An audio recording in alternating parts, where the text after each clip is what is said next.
Deus querido Pai, Jesus amigo e mestre, agradecidos estamos, Senhor, por mais esse encontro. Que possamos, Senhor, aproveitarmos bastante as lições que nos serão dadas, procurando vivenciá-las no nosso dia a dia. Obrigada, Senhor. Graças a Deus e que assim seja. E com vocês, Celi Machado. Vamos lá.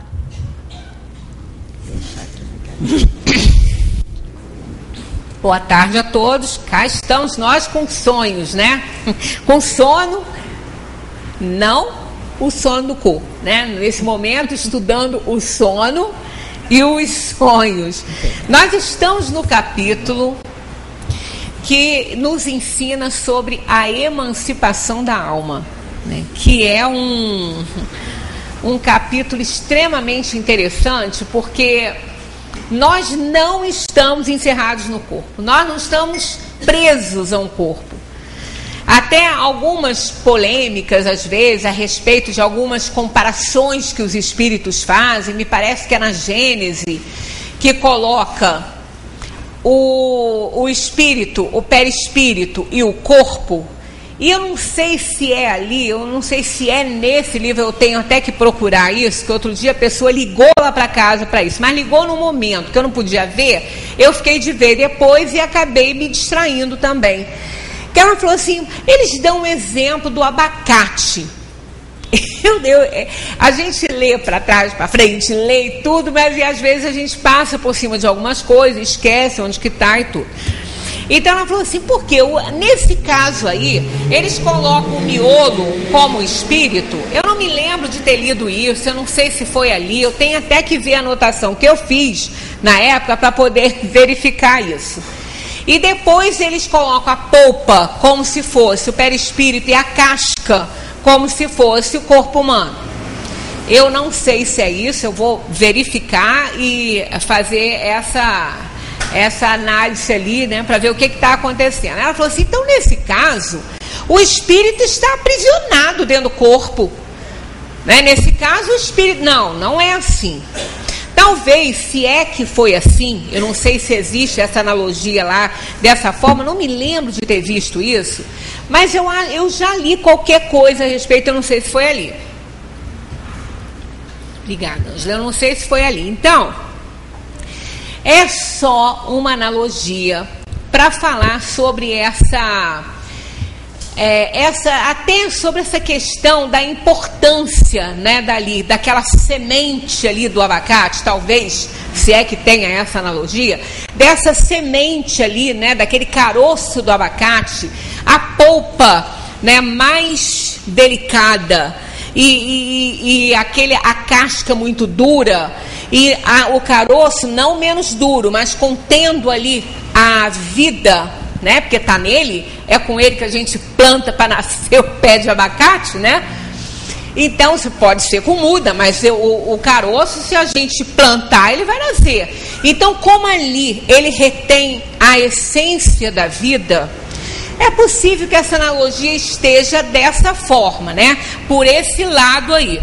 Eu não sei direito, que eu não vi o texto, eu preciso olhar isso com calma. Mas não é no sentido de estar o espírito aprisionado.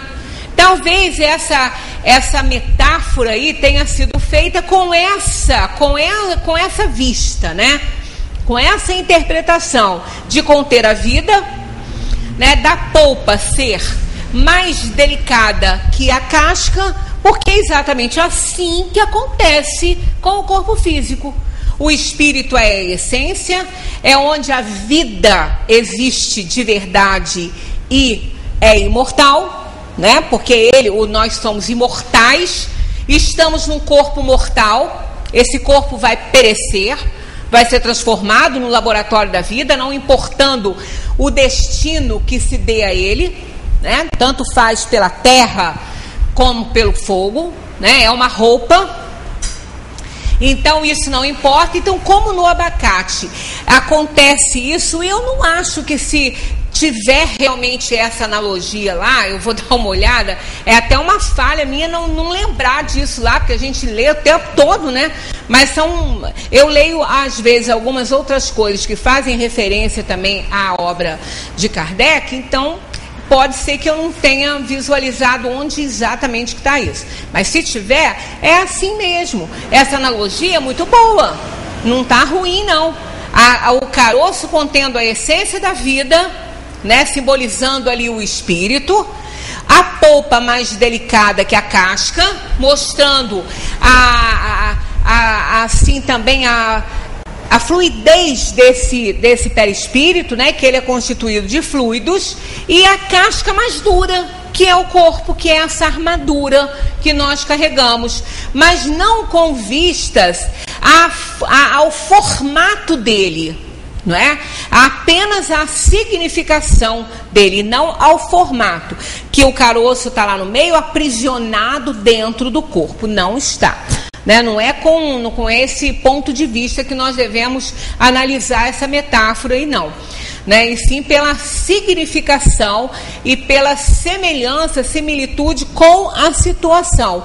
O perispírito, ele é muito menos material, ele é material, assim como até o espírito.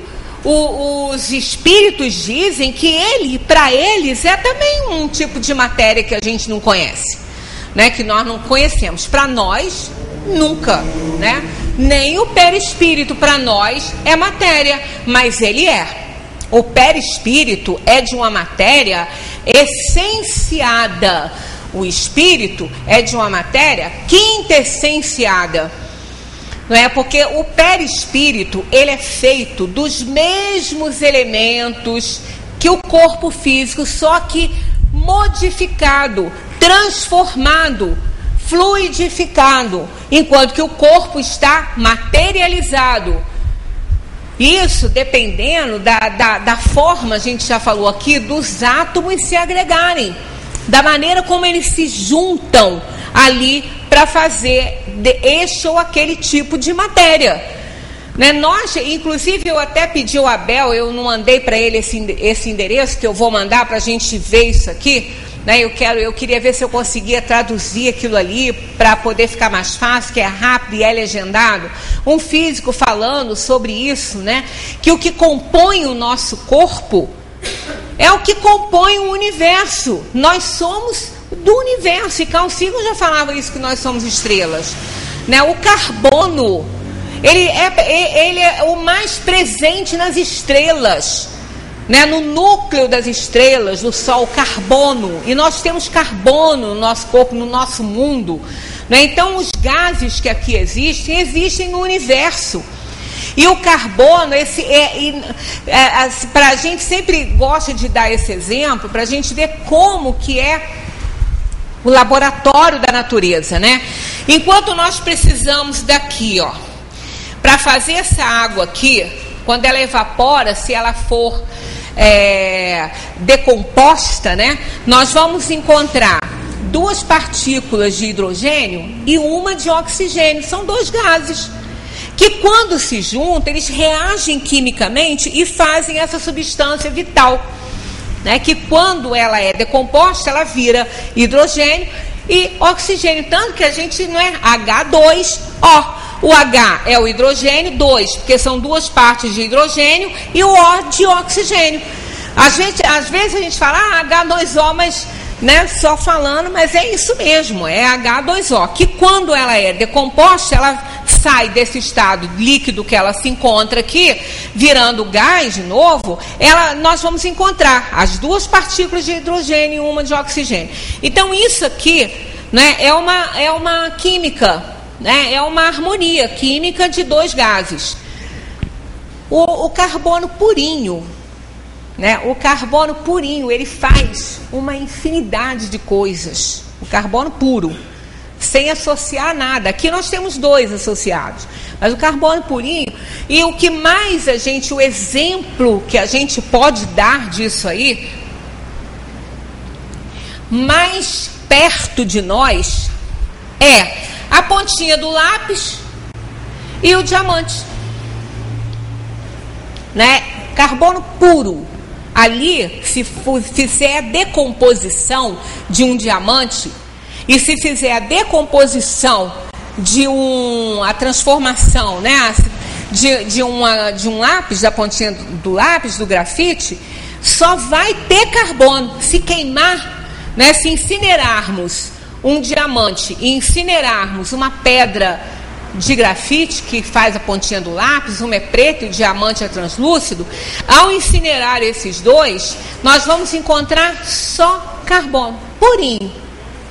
Assim como se a gente fizer transformações no nosso cabelo, nós vamos chegar também ao diamante.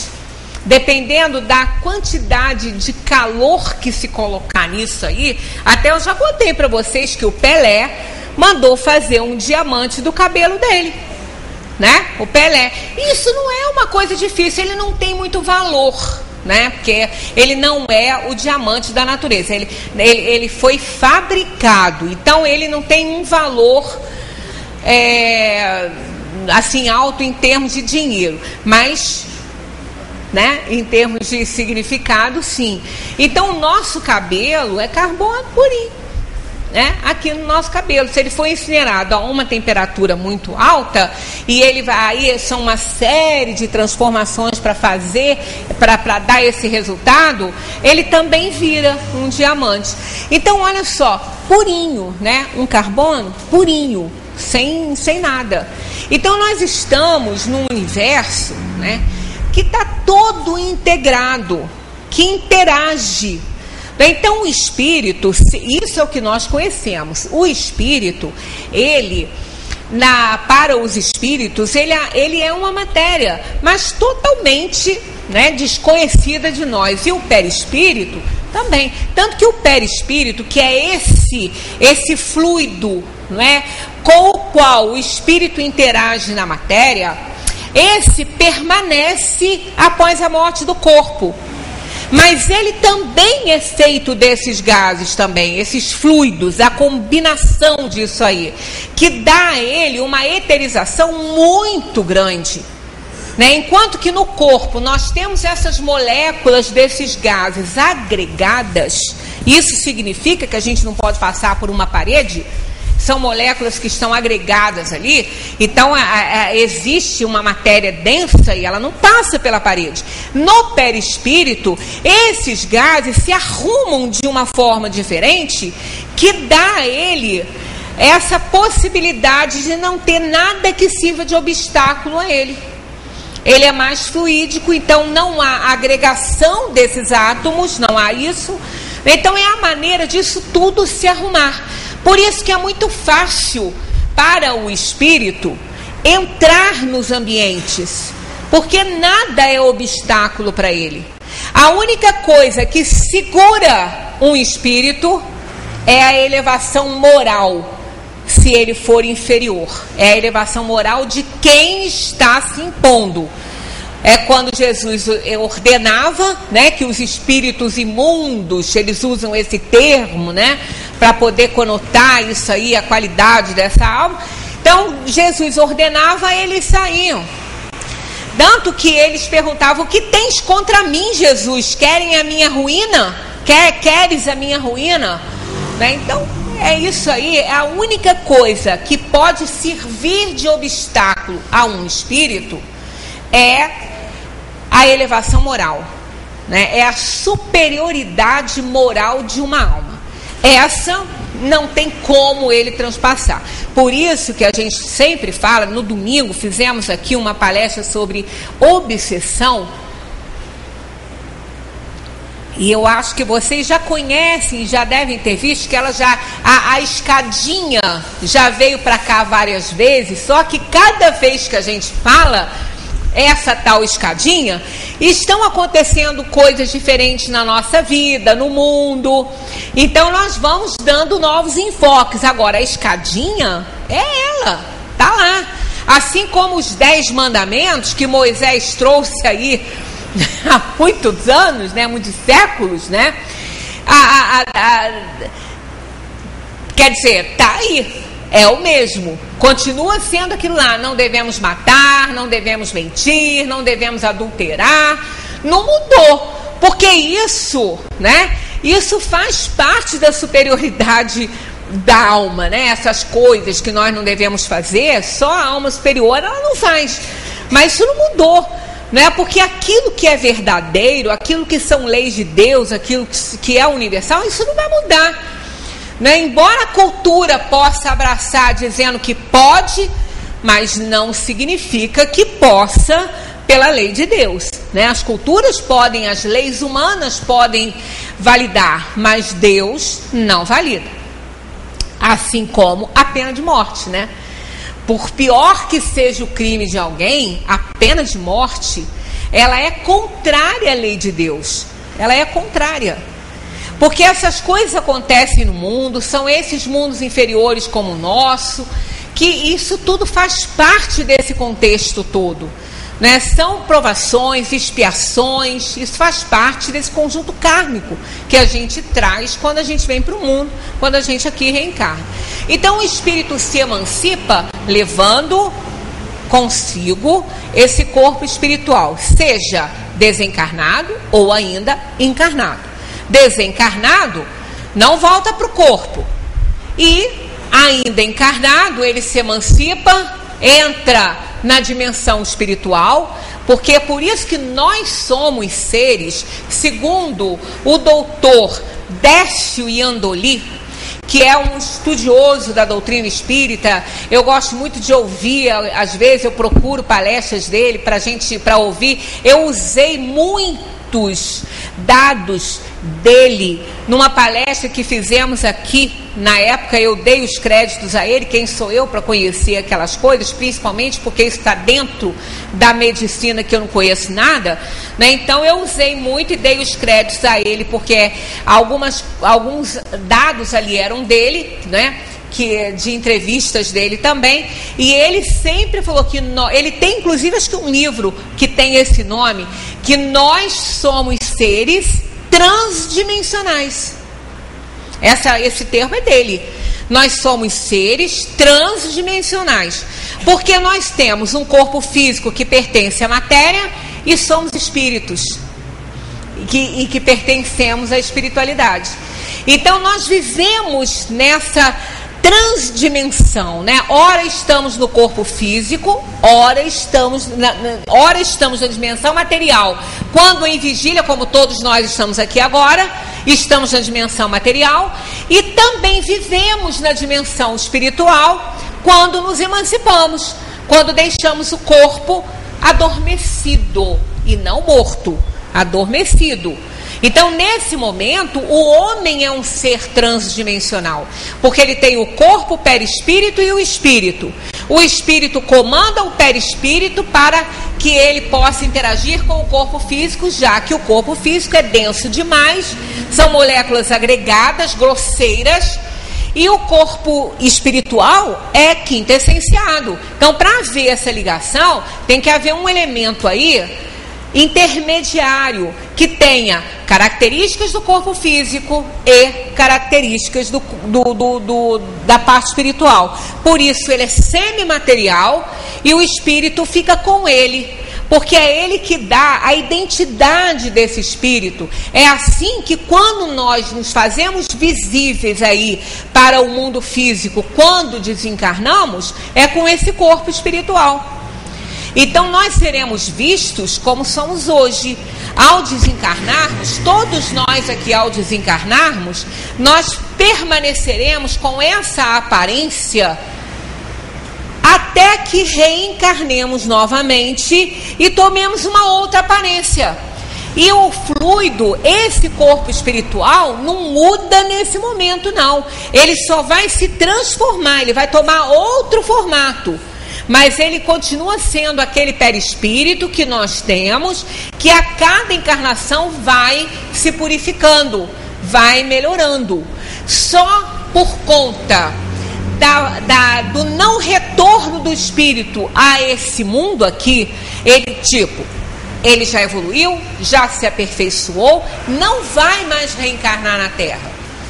Aí ele deixa aqui esse perispírito com esses fluidos que pertencem à Terra, com esses elementos que foram da terra, foram formados pelo Espírito com esses elementos da terra. Ele deixa esse perispírito aqui e ele vai construir outro para ele com os elementos do mundo em que ele for reencarnar.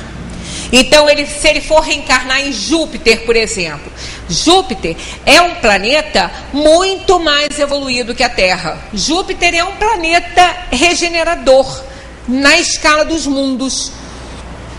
Nós temos planetas mais primitivos por onde já passamos, porque a Terra não é destinada às primeiras encarnações dos espíritos. A Terra já é um plano de provação e expiação. Se temos que provar ou expiar, é porque a gente já está alcançando um nível de conhecimento melhor. Porque no estado de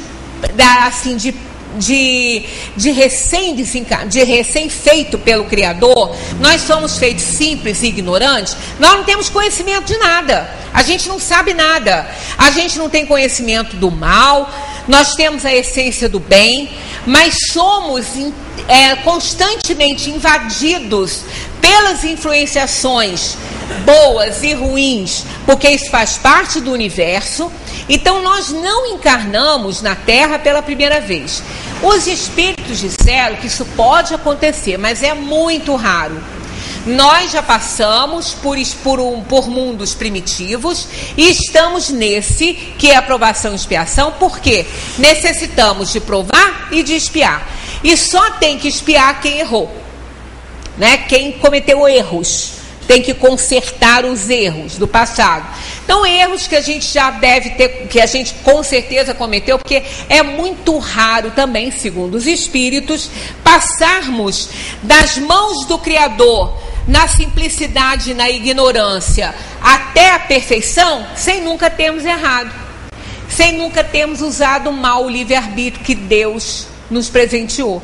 Então é muito raro. Pode existir? Pode, mas é muito raro. Normalmente fazemos algumas escolhas erradas. Uns fazem muitas escolhas erradas, outros fazem menos escolhas erradas, e assim a gente vai procurando resgatar. Então a Terra é um segundo na escala dos mundos, porque nós já saímos dessa primitividade toda, já podemos entender melhor o que está acontecendo, podemos fazer distinção entre o bem e o mal. Embora a Terra seja um planeta de provação e expiação, nem todos os espíritos que estão nela são compreensivos disso aí. Muitas vezes eles são extremamente inferiores, né? A Terra pode receber espíritos muito, mas muito atrasados e malévolos, como espíritos próximo da bondade, da característica dos bons espíritos. Então, quando falamos nós somos bons, olha, nós não somos malévolos, mas ainda temos as inferioridades, que é o orgulho e a vaidade, que são os pais, né, de todos os outros. A gente ainda tem um pouco de egoísmo, de orgulho, de vaidade, de ambição, né, de ódio, sentimento de vingança. E isso faz parte do espírito inferior. O bom espírito não tem mais isso. Ele não tem mais essas inferioridades, ele não carrega mais. Por aí a gente vê que a Terra é um planeta de espírito inferior. Porque é muito difícil. Se a gente fizer uma análise da nossa vida, nós vamos ver como é difícil a gente perdoar. Aliás, o espírito superior nem perdoa. Não perdoa. Não perdoa porque ele não se ofende. Ele não tem do que perdoar. Gandhi, falaram para ele quantas vezes ele perdoou alguém, ele falou que nenhuma. Aí ficaram assustados, porque um homem com aquela elevação moral, com aquela espiritualidade toda, não perdoava. Aí perguntou, mas você não perdoa? Ele falou, eu não tenho nada para perdoar a ninguém, quem sou eu para perdoar? Ah, mas e quando alguém te faz o mal? Eu não me ofendo. Eu não me ofendo, então eu não tenho que perdoar aquilo que eu não sofro, né? Então olha a grandeza espiritual dessa criatura, né? Então aí sim, quer dizer, nós ainda fazemos tanta questão, né?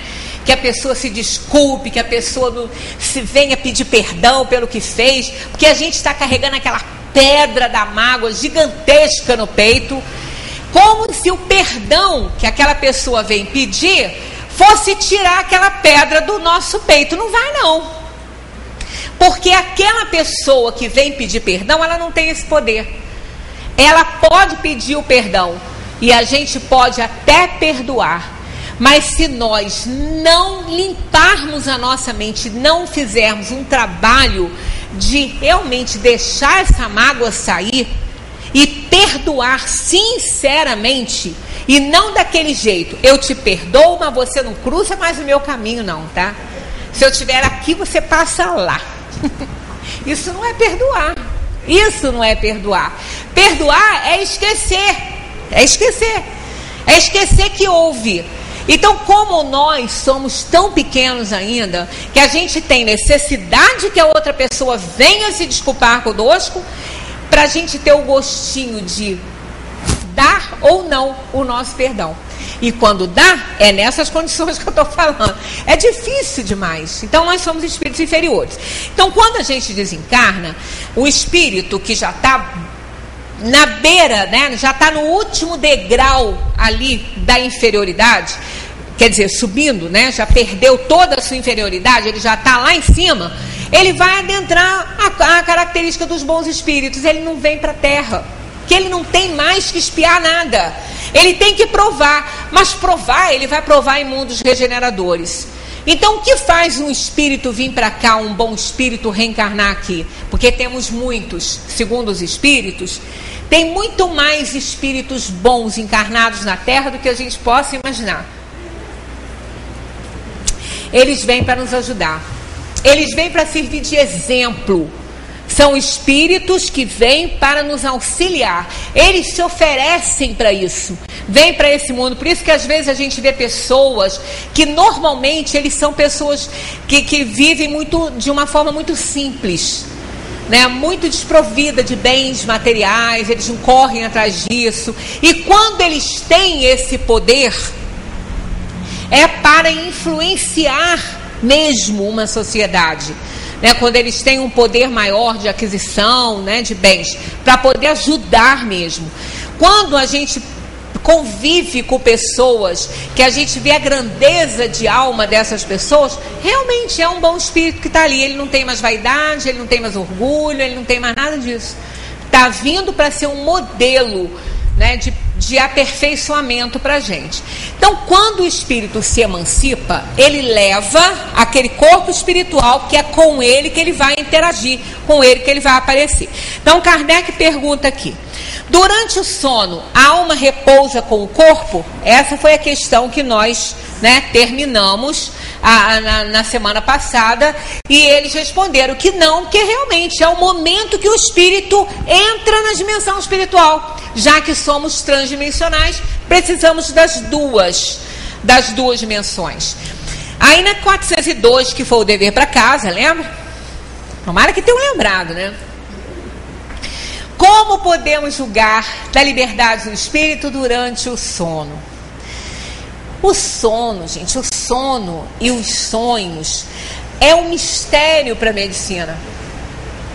Cada um fala uma coisa. Alguns neurologistas falam de uma forma, outros falam de outras. Principalmente o processo sonambúlico. Não se sabe nada. A ciência não sabe quase nada sobre o sonambulismo. Quase nada. Mas o espiritismo explica muito bem sobre isso, né? E algumas descobertas dentro desses estudos que eles vêm fazendo, eles até nem se interessam tanto, porque são muito poucos os fenômenos sonambúlicos. São poucos. Para a ciência, são poucos. Então, não se perde tanto tempo, né, com um fenômeno que tem uma porcentagem muito pequena. Tem coisas que eles consideram muito mais importantes, então eles fazem as recomendações necessárias, que são as mesmas que também o Espiritismo faz. Então eles respondem assim: pelos sonhos, né? Como podemos julgar da liberdade do espírito? Pelos sonhos. Sabei que, quando o corpo repousa, o espírito dispõe de mais faculdades que no estado de vigília. Claro. No estado de vigília, ele está dependente da organização física, totalmente dependente da organização física. No estado de vigília, ele só vê com os olhos do corpo, só ouve com os ouvidos, né? Só sente os odores através do olfato. Ele está totalmente dependente do corpo físico, ele não tem sentidos extras. Quando o espírito está fora do corpo, isso não acontece. A prova disso que a gente pode ver é justamente o sonambúlico, né? O sonambúlico é o termo certo, o sonâmbulo é o termo popular, né? Mais popular desse fenômeno. O sonambúlico, ele anda, ele age, ele acontece muitas vezes com os olhos fechados, que ele está dormindo. Às vezes ele abre, né? Às vezes ele abre o olho. Eu tenho um irmão que era sonambúlico, que isso é muito comum na infância.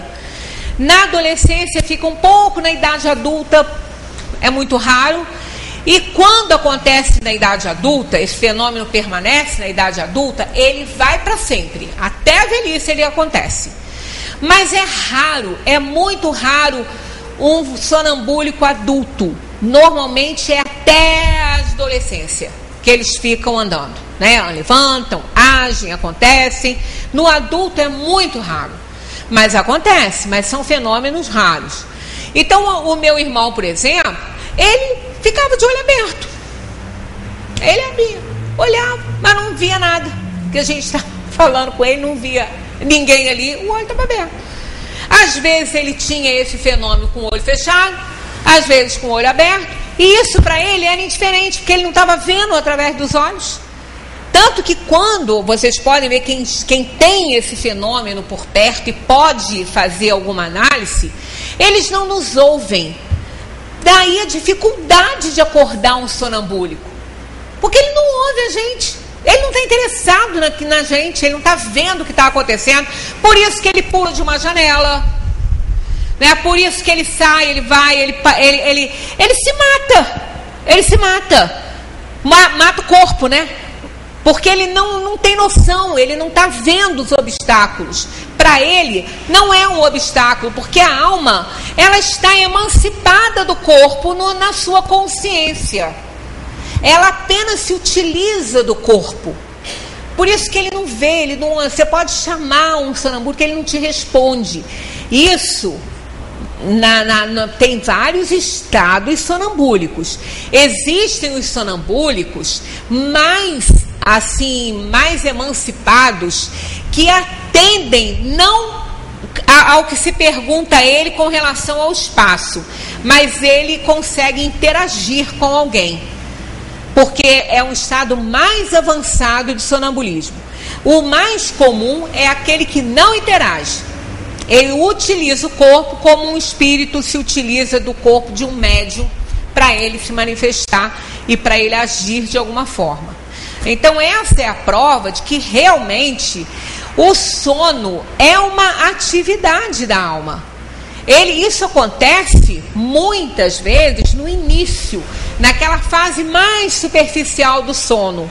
Então ele não responde, ele não interage, mas ele vê tudo. Por que ele vê? Porque ele não está vendo com os olhos do corpo. Até algumas ideias, algumas imagens assim, em filmes, onde aparece esse fenômeno, o outro está andando assim, né? O sonambúlico não anda assim, não. Sonambúlico anda, é como uma pessoa normal. Sonambúlico come, sonambúlico escreve. Tem até, me falaram, eu não vi não, mas parece que tem uma novela aí que tem um cara que tem esse fenômeno e ele cozinha, né? Não sei, me falaram isso, eu não sei porque eu não... Hein? Como é que é? Ah, é um espírito. Ah, tá. Pode existir? Pode. É até bom isso, porque nós não estamos entrando diretamente, mas vai entrar, porque está aqui dentro desse texto. Quando chegar lá, a gente não comenta as mesmas coisas, né? Existem os sonambúlicos que são médiuns. Aí vem a pergunta: o sonambulismo é mediunidade? Não, não é mediunidade. o sonambulismo não é mediunidade, porque é o espírito da própria pessoa que está ali, do próprio corpo que está ali. Só que ele não está no estado de consciência, ele não está em vigília como nós estamos aqui agora. O corpo começou a adormecer naquela primeira fase do sono, que é o sono mais leve. O que acontece? O espírito sai, se emancipa e se utiliza do seu próprio corpo, mas não mais com registros conscientes, não mais com registros cerebrais. Então, por isso que ele não nos atende, por isso que ele não nos ouve. E a medicina chegou bem perto dessa realidade que os espíritos nos ensinam, quando caracterizam, olha só o que diz um neurologista a respeito disso aí.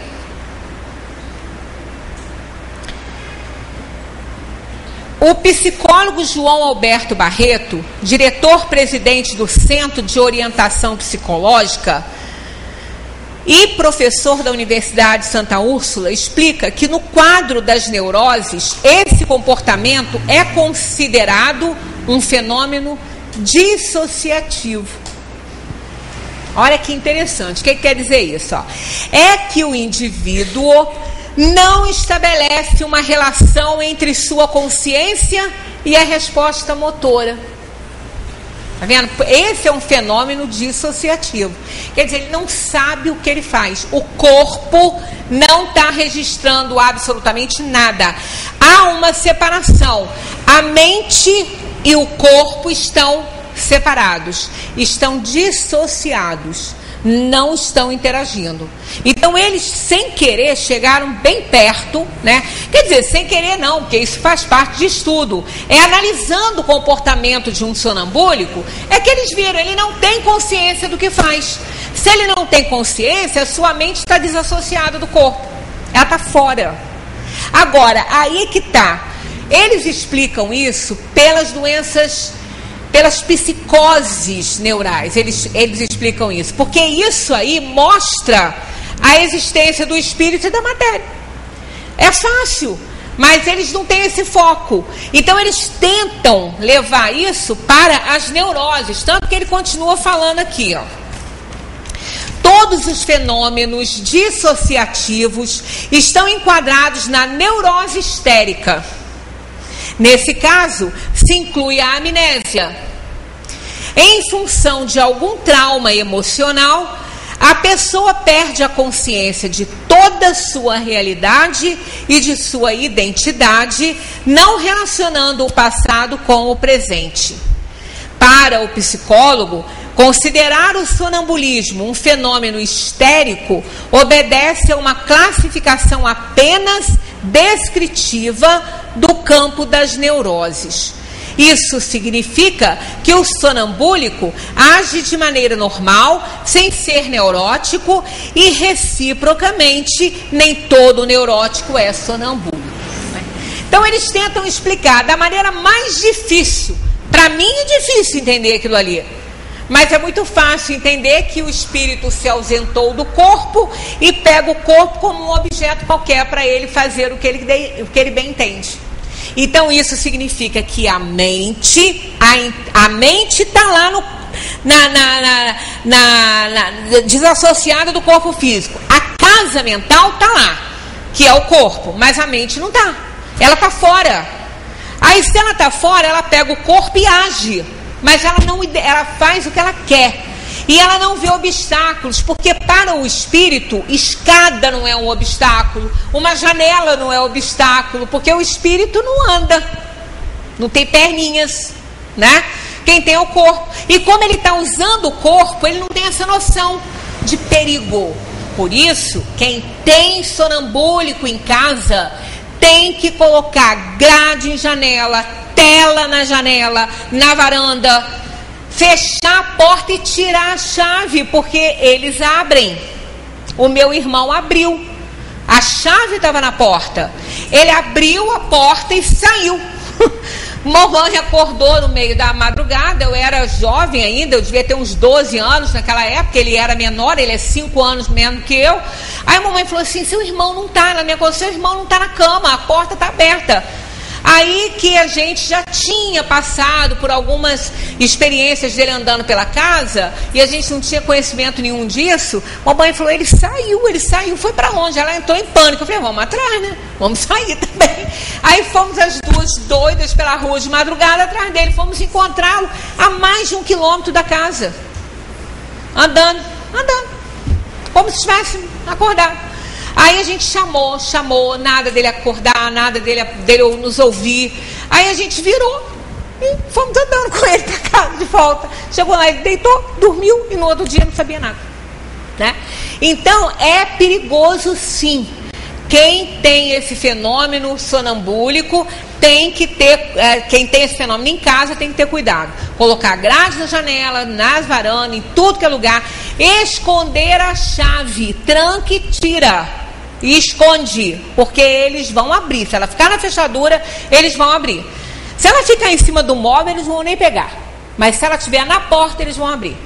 Então, alguns, outros não. Alguns sentam, ficam sentados. Eu algumas vezes peguei ele sentado no sofá, de madrugada. Eu chamava, estava dormindo, eu levava ele para o quarto. Então, isso depois passou, nunca mais teve. Só foi mesmo na infância, depois não teve mais. Então, isso aí prova a atividade da alma. No sono do corpo, o corpo está dormindo. Realmente o corpo está dormindo. Ele não está registrando nada. Tem a lembrança do passado e às vezes a previsão do futuro emancipada. Aqui não é o sonambúlico, é o sonho, né? Tá aqui, ó. Pelos sonhos, sabei que quando o corpo repousa, o espírito dispõe de mais faculdades que no estado de vigília. Essa frase aqui, nós estamos antecipando esse fenômeno sonambúlico por causa disso. Essa frase aqui mostra, no livro dos médiuns tem essa experiência, foi utilizado um sonambúlico para diagnosticar doenças. Ali é a prova de que o espírito emancipado, o corpo dormindo e o espírito emancipado, ele tem visões que no corpo, no estado de vigília, como está falando aqui, ele não tem. Então aqui está falando, ó, tem percepções que não tem no estado de vigília. Esse sonambúlico era mais avançado, o estado sonambúlico dele, um grau a mais. Ele interagia com a pessoa perguntava, só que ele não via as coisas, ele via o que os olhos não veem, via as coisas, mas via também o que os olhos não veem. Então ele era utilizado na ciência para diagnosticar doenças. Ele via a doença como uma visão de raio-x. Por quê? Porque ele não estava vendo com os olhos do corpo, ele estava vendo com os olhos da alma, dupla vista, que é a visão da alma. Então ele conseguia ver através do corpo como uma visão de raio-x o que a pessoa tinha. Aí, muitas vezes, ele dava o remédio, ele prescrevia o remédio, fazia o diagnóstico e prescrevia o remédio. Numa dessas sessões sonambúlicas, que ele era induzido ao sonambulismo, até com um pouco de hipnose, porque segundo a ciência é um estado de hipnose profunda, os psiquiatras induziam esse fenômeno nele, porque pela hipnose isso pode acontecer, quem já né, que já tem o fenômeno dessa natureza. Aí muitas vezes ele fazia o diagnóstico, aí perguntava o remédio e ele não podia dar. Aí perguntaram a ele, mas por que você hoje não pode, você já fez o diagnóstico, por que você não pode prescrever? Ele falou, porque meu anjo doutor não está presente. Isso está no livro dos médiuns. Como assim anjo doutor? Então ele era um sonambúlico médium. Nesse estado de emancipação desse espírito com o corpo físico, ele se utilizava do próprio corpo para poder falar e interagir, que era só para isso que ele usava, não mais com a consciência, ele não estava tendo a consciência do corpo, e ele servia de intermediário nesse momento para o espírito fazer a prescrição do remédio. E o diagnóstico, ele via o fato. Então ele via aonde tinha uma mancha, onde tinha um tumor, onde tinha uma inflamação, ele via o que o raio-x vê. Da mesma maneira que uma ressonância magnética, uma tomografia não diagnostica, ela mostra a imagem e o médico vai diagnosticar, ele via a imagem, ele via o problema, mas ele também não conhecia a doença. Então o anjo doutor diagnosticava e prescrevia o tratamento. Então, em determinados momentos, ele não era um sonambúlico médium, e em outros sim. Muitas vezes ele não tinha nenhum espírito ali, então ali não havia o fenômeno mediúnico. A gente já falou que o fenômeno mediúnico, ele só acontece se houver um espírito atuando nesse momento. Não havendo, não é um fenômeno mediúnico. Então, em alguns fenômenos sonambúlicos, ele era somente um sonambúlico, em outros, ele era um sonambúlico médium, porque ele servia de intermediário do plano espiritual para o material. Então, aí é que mostra que realmente o espírito emancipado do corpo, ele tem uma visão muito maior das coisas, ele entende melhor as coisas. Por que que muitas vezes a gente adormece com um problema enorme na nossa vida? Com raiva de fulano, querendo matar o Beltrano, e cheio de raiva e com problemão. Ele dorme. De manhã, ao acordar, pode ser que ele esteja completamente modificado nas suas ideias. Pode ser que ele acorde sem a raiva do fulano, não quer mais matar o Beltrano. Por quê? Porque livre do corpo físico, ele adentrou a dimensão espiritual, teve mais facilidade de enxergar a situação, analisar melhor o fato que aconteceu. O seu anjo da guarda tem um acesso maior a ele, porque está de igual para igual com ele, que não está sob a armadura do corpo físico. Explica, mostra a razão, a situação de tudo aquilo que está acontecendo, e quando ele retorna ao corpo, ele não lembra, porque não é para lembrar. Se for para lembrar, vai lembrar. Mas ele normalmente, esses fenômenos, normalmente, esses relatos não são para ser lembrados. Mas o espírito guarda a impressão da situação, do fato, do que aconteceu. Ele não lembra do que foi dito, mas ele lembra de um sonho, que alguém disse para ele coisas que ele teve uma compreensão melhor do fato, mas não sabe o quê, porque não é para saber. Porque aí é uma invasão de privacidade na vida daquele espírito que o está causando problema a ele aqui no mundo, ou até mesmo no desencarnado. Então ele acorda assim: poxa vida, que bom que eu tive esse sono, esfriei minha cabeça, eu acho que não foi assim como eu estou pensando, as coisas não são assim, eu não estou mais com aquela raiva, de repente eu fiz algo que provocou essa reação nessa pessoa, pronto. Aí os antigos costumavam dizer que o travesseiro é um grande conselheiro, né? Pois é. E porque a gente descansa a nossa cabecinha ali e saímos dela. E vamos nos encontrar com os bons espíritos. Isso se estivermos bem sintonizados, porque senão nós vamos encontrar com os inimigos. Aí o bicho pega. Continuando. Tem a lembrança do passado e às vezes a previsão do futuro. Adquire mais poder e pode entrar em comunicação com os outros espíritos, seja deste mundo, seja do outro, e frequentemente dizes: tive um sonho bizarro, um sonho horrível, mas que não tem nenhuma verossimilhança. Sabe por quê? O sonho, ele é atividade da alma, mas isso não quer dizer que a gente esteja fazendo o que a gente sonhou, né? Tirei agora a atenção aí de vocês, né? Porque quando a gente fala assim, eu estava fazendo aquilo que eu sonhei, dependendo dos sonhos, pode nos aterrorizar, né? Pois é. Depende. Se não fez agora, se não fez naquele momento, já pode ter feito. O que ocorre nesse momento? Do desligamento do espírito. Quando o espírito se desliga do corpo, se emancipa, ele continua a pensar, porque o pensamento não é do corpo, o pensamento é atributo da alma. Ele continua livre, leve, solto, podendo ir onde quer que ele queira, de acordo com o seu nível evolutivo.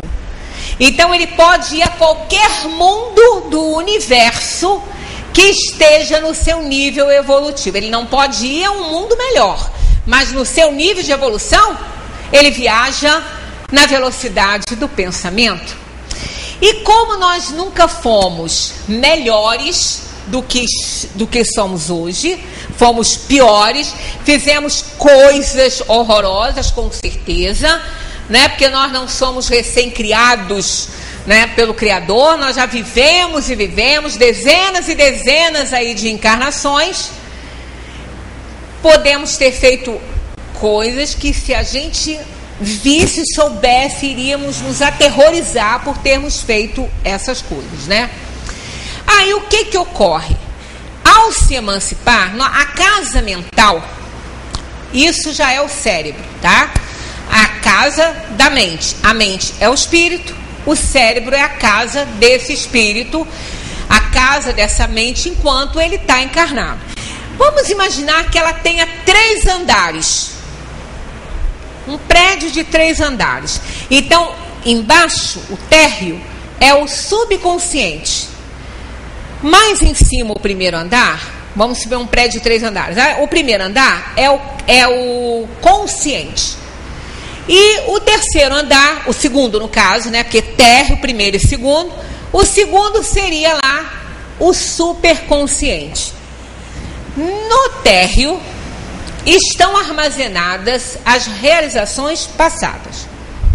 É o subconsciente, está tudo lá. O que nós já fizemos em outras vidas, todas as nossas experiências, todo o conhecimento que carregamos, está lá. Porque isso pertence à alma. A alma, quando encarna, ela traz com ela tudo. Mas nem tudo é para ser lembrado. Nem tudo é para estar no seu nível de consciência. Então só vai para o primeiro andar aquelas experiências permitidas à alma de lembrar. O que não é permitido fica no subconsciente, está armazenado, mas não vem ao seu nível de consciência. No primeiro andar é tudo que ele pode lembrar. E no segundo, que é o terceiro ali, né, como se fosse o terceiro andar, é a casa das realizações futuras. O que está ali? O que está morando ali? Desejos, aspirações, pensamentos futuros, né, para a alma. Aí, quando o espírito se emancipa, ele viaja para uma dessas 3 casas mentais, para um desses 3 registros aí. Porque ele não morreu, ele está acoplado a um corpo, que ele não está grudado, ele se emancipou, mas ele ainda usa. É a casa mental, é a casa do espírito. Então, quando ele se projeta para o seu subconsciente, ele vai ver tudo que ele já fez. Que ele já fez, mundos que ele já percorreu, ou então ele pode ir visitar esses mundos, ele pode viajar até esses mundos, porque o espírito viaja na velocidade do pensamento, ele pode ir e visualizar atividades já feitas por ele. Quando ele está no primeiro andar, esses são os sonhos mais comuns, aqueles do dia a dia nosso. Ele sonha com as coisas que acontecem no dia a dia dele, com as suas preocupações, com as pessoas que ele convive, que ele conhece, com seus parentes, com tudo, né? Com seus colegas de trabalho. Ele sonha com o que acontece na sua vida. É o seu nível de consciência. Quando ele sonha com alguma coisa que está além, que ele não viveu ainda, coisas podem ser boas ou ruins, porque aspirações e desejos podem ser bons ou ruins, mas coisas que ele deseja e ele sabe que ele deseja, ele viaja para o superconsciente. Então ele viaja para a casa das realizações futuras, é o que ele deseja. A maioria deles está ali no nível de consciência. Esses são os sonhos mais comuns, né? São aqueles que a gente sonha no dia a dia e que representam muito a nossa atualidade, né? Mas nem sempre o que as pessoas que nós vemos nos cenários são as pessoas que lá estão. Por quê? Como nós estamos no nível de consciência nosso, nós temos pessoas que a gente tem preocupações. Algumas pessoas nos preocupam mais que outras, né? Nós temos um cuidado maior, às vezes, uma preocupação. Então, nessa hora, o espírito se emancipa, ele pode passar por um lugar e ver o que está acontecendo em tempo real. Então, tipo, eu durmo, o corpo dorme, eu saio do corpo e me emancipo. Passo aqui na avenida, passo aqui. Aí vejo um acidente de trânsito acontecendo mesmo. No mundo real, eu vejo aquele acidente, eu estou emancipada, estou vendo aquele acidente. Aí o que pode acontecer? A minha preocupação do dia a dia, alguém com quem eu possa me preocupar no dia a dia, ocupa o espaço do meu pensamento naquela hora e eu coloco no lugar daquela pessoa que ali está, naquele acidente de trânsito. Aí eu falo assim, nossa, eu sonhei que fulano sofreu um acidente horroroso. O fulano é o tal alvo das preocupações daquela pessoa. Aí ela vê esse acidente na televisão, ou ela vê no jornal. Gente, mas foi com esse acidente que eu sonhei. Foi exatamente isso.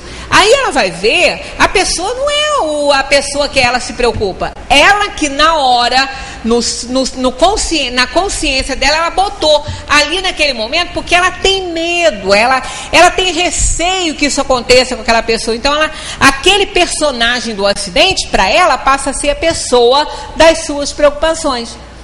Não significa, então, que se a gente sonhar com isso, que vai acontecer. Pode acontecer? Pode. Aí é outra categoria de sonhos que a gente vai falar depois. São os sonhos premonitórios. Então, nós temos sonhos premonitórios, são aqueles que podemos receber como aviso de alguma coisa que possa acontecer. E sonhos espíritas. Isso é uma classificação dada por nós estudiosos, por quem estuda. Não está no livro dos médiuns essa classificação, nem no livro dos espíritos. É apenas para a gente entender esse processo de emancipação da alma, né? Então, nos sonhos espíritas, são encontros que fazemos com os nossos amores que já partiram dessa terra. São sonhos reais, são encontros verdadeiros, alguns são lindos, outros nem tanto. E quando isso, a gente às vezes isso não acontece só em um sonho. Às vezes isso acontece num momento de emancipação ou de dupla vista, que também a alma se ausenta um pouquinho. A gente vai mais para frente ver isso. Estão vendo como é que esse capítulo é bom? Deixa eu falar até amanhã, mas já acabou lá. 4 horas, nós estamos ainda nessa questão que eu passei de dever para casa, então é só para rever, né? Esse porque é grande, é muito grande, né? Não é capítulo de novela nem nada, mas a gente acompanha aqui o livro dos espíritos, e esse assunto de emancipação da alma é muito bom, né? É muito importante que a gente continue estudando essa maravilha que é o espiritismo, e que Deus nos dê compreensão para colocar isso tudo no nosso arquivo mental, para que a gente possa pensar, porque aí a gente tem chance de realizar. Muita paz para todos.